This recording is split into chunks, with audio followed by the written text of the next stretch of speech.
समस्त बड़ खुशी खबर आरबीआई का बड़ पदक्षेप पुणी चल पुराना नोट।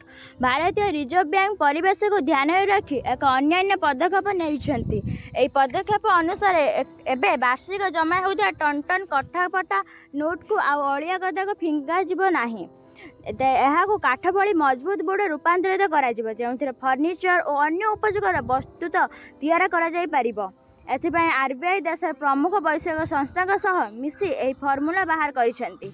एहा द्वारा फटा कटा और प्रचलन बाहर जाइथा नोट पुनः चक्रीकरण कर प्लास्टिक बोर्ड तैयारी कराजिबो। एही बोर्ड पारंपरिक काठ पटार विकल्प रूपे काम आसिबो और यह फर्निचर आरंभ कर निर्माण सामग्री रे मध्य व्यवहार कराजिबो। आरबीआई 2025 रु 26 वार्षिक रिपोर्ट अनुसार प्रत्येक वर्ष पाखापाखि 15,000 टन खराब नोट जमा होता है।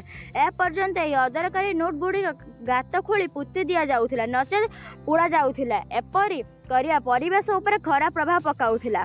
हेले एबे नुआ प्रक्रिया गुड़िकर उपयोग संभव हो पारिबो। एथिपाई आरबीआई केंद्र परिवेश मंत्रालय अधीन Odean science and technical institute रे गवेषणा करा जाइथिले।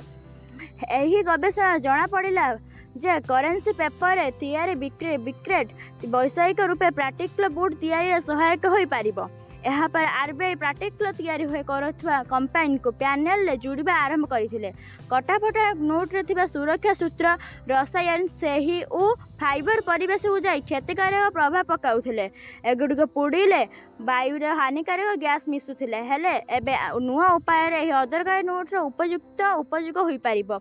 आरबीआई का यह पदक्षेप ना केवल नोट गुड़िकर प्रबंधन को अधिक दायित्ववान करबा बरं परिवेश दृष्टिकोण गेम चेंजर साब्यस्त हेबो।